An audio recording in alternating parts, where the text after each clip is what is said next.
Assalamualaikum. Assalamualaikum.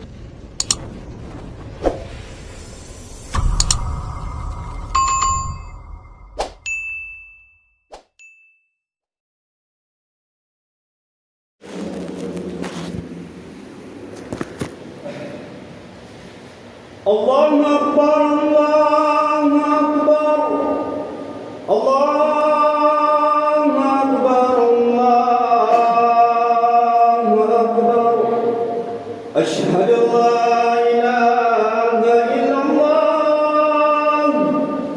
Asyhadu an la ilaha illallah.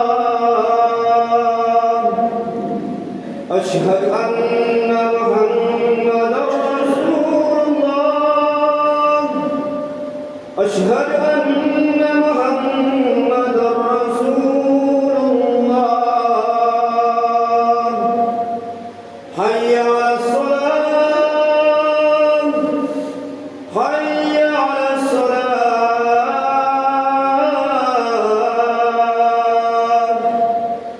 حي على الفلاح حي على الفلاح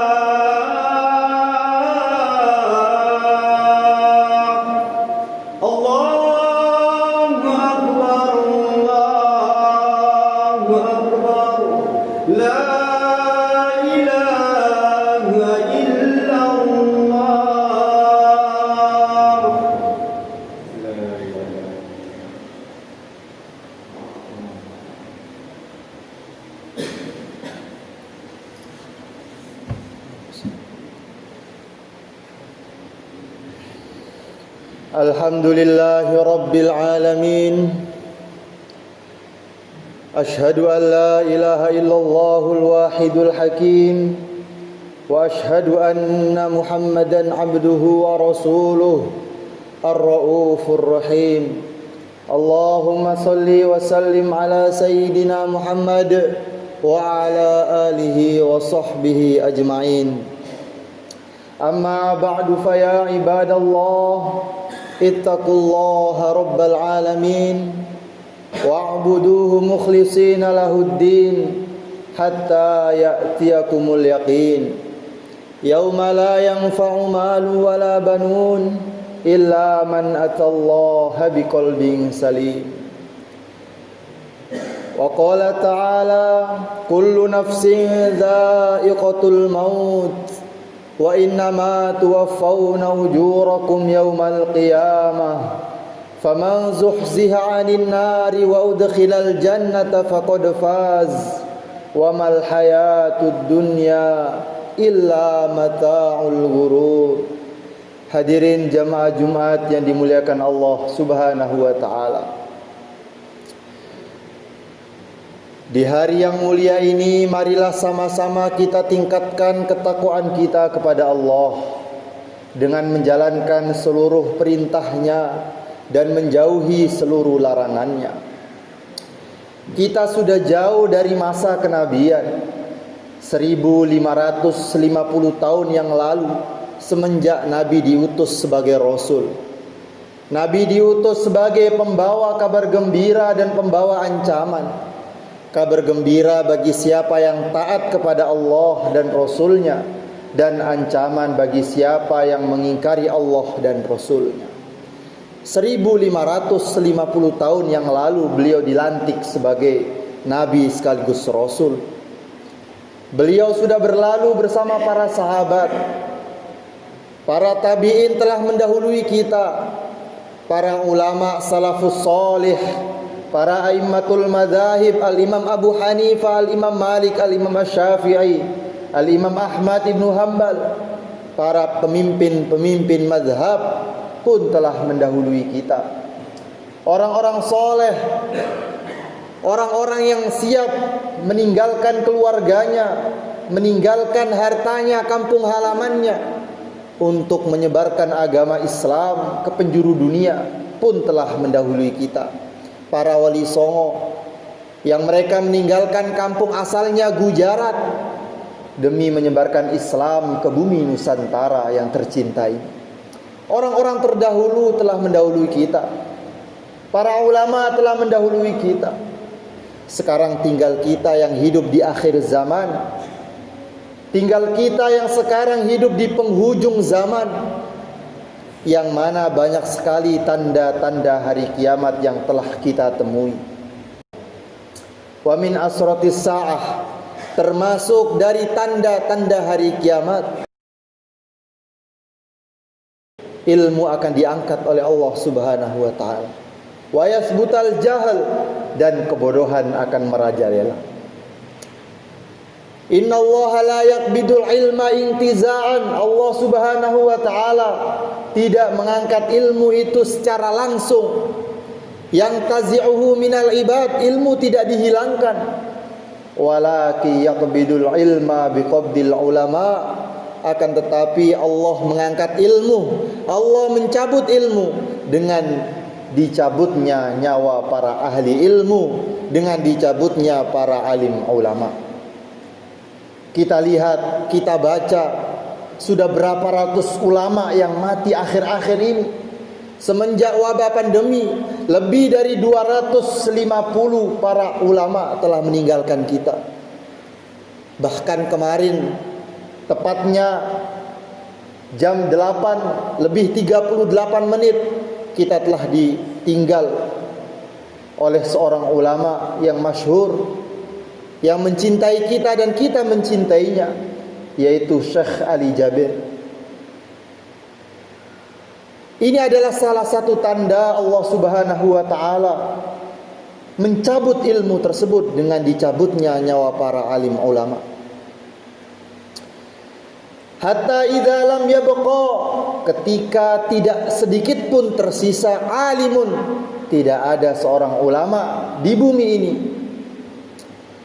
Fattakhadhan nasu ru'usan juhalan, sehingga orang-orang mencari pemimpin yang tidak mengerti agama. Fasu'ilu, maka pemimpin tersebut ditanya, fa'aftau, mereka pun memberi fatwa bighairi ilmin, tanpa ilmu.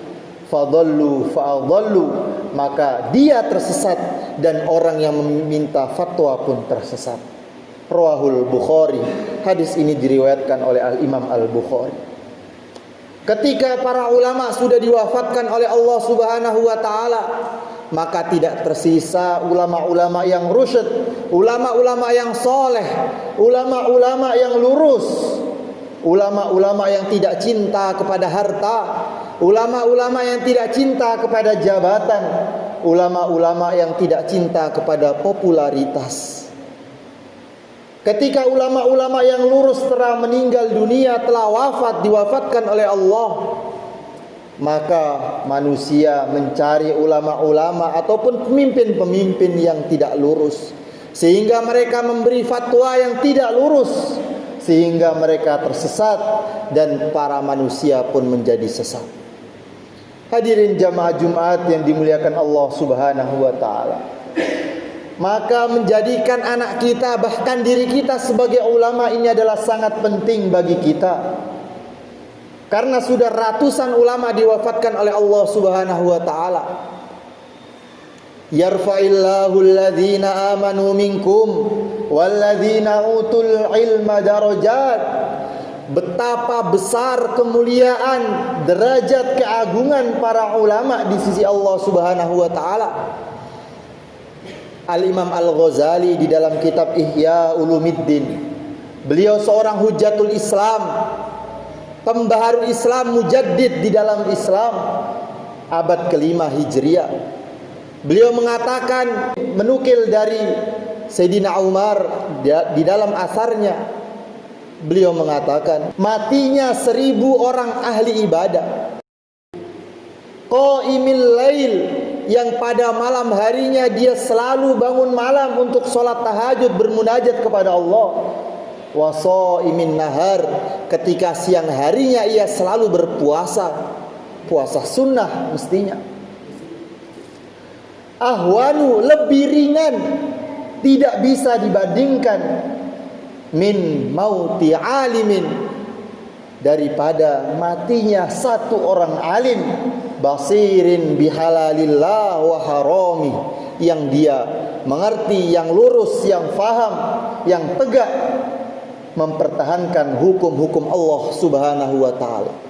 1000 orang ahli ibadah mati, itu tidak ada apa-apanya, tidak sebanding dengan wafatnya satu orang alim. Begitu besarnya, begitu agungnya, begitu mulianya derajat orang alim di sisi Allah Subhanahu wa taala. Derajat orang alim di masyarakat begitu mulianya. Maka kita sebagai orang tua yang memiliki anak, jangan takut, jangan segan-segan fahamkan anak kita terhadap agama. Kalau kita tidak faham terhadap agama, kirim anak kita ke tempat-tempat yang faham agama. Berapapun bayarannya. Sekarang kita dibalik pemikiran kita. Kita rela menjual sawah, menggadaikan sawah kita, kendaraan kita, bahkan rumah kita demi mengkuliahkan anak kita. Masuk universitas kedokteran, minimal 100-an juta kita keluarkan untuk dia. Bahkan ada yang 250 juta. Ini selain biaya siswa. Bahkan ada yang lebih dari itu. Kita rela menjual harta kita demi memuliakan anak kita, untuk mendapatkan sertifikat sarjana kedokteran yang belum tentu dia dapat menyelamatkan kita baik di dunia maupun di akhirat. Akan tetapi ketika kita memondokkan anak kita, menyekolahkan jurusan agama, maka kita tidak rela mengeluarkan uang banyak untuk itu. Kita tidak rela menjual apapun yang kita miliki agar anak kita memahami ilmu agama. Padahal agama inilah, ilmu agama inilah yang dapat menyelamatkan kita di dunia dan di akhirat. Yang dapat menyelamatkan kita di hari yauma la yanfa'u malu wala banun, di hari yang harta tidak dapat memberi manfaat. Apapun yang kita miliki tidak dapat memberi manfaat ketika itu. Illa man atallaha biqalbin salim, kecuali yang dia datang kepada Allah dengan membawa hati yang salim, hati yang selamat, hati yang di dalamnya tidak ada kesyirikan kepada Allah, hati yang di dalamnya tidak ada kemungkaran-kemungkarannya, tidak ada sifat-sifat buruknya. Dan itu bisa kita dapatkan ketika kita memahami agama. Itu bisa kita dapatkan ketika kita faham terhadap agama. Dan bagaimana caranya kita memahami agama? Kalau tidak melalui para ulama, kalau tidak melalui orang-orang yang faham agama, melalui anak kita mungkin, atau kita datangkan para ulama, para ustadz untuk mengajar kita. Menuntut ilmu tidak melihat usia. Oh, saya sudah tua, umur 50 tahun, tidak pantas memahami agama. Ada seorang ulama namanya Syekh Husain. Beliau termasuk mufti di Yaman. Beliau salah satu orang yang menghafal kitab Minhajut Talibin. Umur beliau ketika belajar, beliau pensiunan polisi, pensiunan tentara. Akan tetapi dikarenakan kesemangatan menuntut ilmu beliau rela meninggalkannya untuk belajar ilmu, dan sekarang beliau menjadi mufti. Beberapa tahun beliau mengajar di pesantren kami. Sudah tua orangnya, tapi kesemangatan terhadap ilmu agama tidak menghentikan dia untuk belajar agama. Menuntut ilmu mulai lahir sampai ke liang lahat. Yang sudah tua, yang masih muda, masih ada jalan untuk menuntut ilmu, untuk mencari ilmu, untuk memahami agama. Yang muda, yang tua tidak menjadi halangan untuk menuntut ilmu agama. Allah Subhanahu wa taala memberi jaminan bagi orang-orang yang menuntut ilmu, bagi orang-orang yang diberikan ilmu oleh Allah Subhanahu wa taala, bukan satu derajat di surga, melainkan darajat, banyak derajat. Kalau Allah Subhanahu wa taala yang maha besar, yang maha agung sudah mengatakan banyak derajat yang Allah berikan kepada orang ahli ilmu, maka sebanyak apa yang Allah beri kepada kita tidak bisa kita bayangkan, tidak bisa kita fikirkan. Karena Allah Subhanahu wa taala adalah zat yang di luar pemikiran manusia, maka pemberiannya pun di luar pikiran manusia. Hadirin jamaah Jumat yang dimuliakan Allah Subhanahu wa taala. Oleh sebab itu, di akhir zaman ini marilah sama-sama kita didik anak kita untuk memahami agama, didik keluarga kita untuk memahami agama. Dimulai dari diri kita, dimulai dari yang kecil-kecil. Kita ajak anak kita untuk sholat berjamaah di masjid, kita ajak istri kita untuk menutup aurat secara sempurna, kita ajak tetangga kita untuk memakmurkan masjid. Dari situlah nanti Allah Subhanahu wa taala akan munculkan para alim ulama, akan munculkan para hafidz Al-Qur'an. Di India hadirin jamaah sekalian, di Bangladesh hadirin jamaah sekalian, setiap masjid, hampir setiap masjid mereka memiliki satu para ulama, satu ulama dan satu orang yang hafidz Al-Qur'an. Gunanya apa? Untuk mendidik anak-anak di kampungnya, untuk mendidik anak-anak di sekitar masjid itu. Maka tidak jarang orang di sana baru berumur 13 tahun sudah hafidz Al-Qur'an, 15 tahun sudah hafidz Al-Qur'an. Orang-orang yang kuliah jurusan mesin, jurusan ini, jurusan itu, pada hafidz Al-Qur'an. Mengapa demikian? Karena dari kecil di masjidnya sudah ada pelajaran Al-Qur'an. Hadirin jamaah Jumat yang dimuliakan Allah Subhanahu wa taala. Oleh sebab itu marilah sama-sama kita tingkatkan kesemangatan terhadap agama, kesemangatan terhadap Al-Qur'an, kesemangatan terhadap saling ajak mengajak untuk memakmurkan masjid, sehingga Allah Subhanahu wa taala dengan penuh kasih sayangnya, dengan penuh keridhaannya, dengan penuh rahmatnya untuk menyayangi kita, mencintai kita, sehingga kelak di akhir hayat kita Allah Subhanahu wa taala memberikan kekuatan kepada kita untuk mengucapkan kalimat syahadat, asyhadu an la ilaha illallah wa asyhadu anna muhammadar rasulullah. Man akhiru kalamihi la ilaha illallah dakhalal jannah. Siapa yang di akhir hayatnya dia dapat mengucapkan la ilaha illallah dakhalal jannah, maka wajib baginya masuk surga. Ja'alanallahu wa iyyakum minal faizin al-aminin wa adkhalana fi zumratil muttaqin al-muqinin. A'udzu billahi minasy syaithanir rajim. Bismillahirrahmanirrahim. Wal 'asri innal insana lafi khusr illa alladhina amanu wa 'amilus solihati wa tawasaw bil haqqi wa tawasaw bis sabr. Aqulu qouli hadza wa astaghfirullah li wa lakum wa lisairil muslimin fastaghfiruhu innahu huwal ghafurur rahim.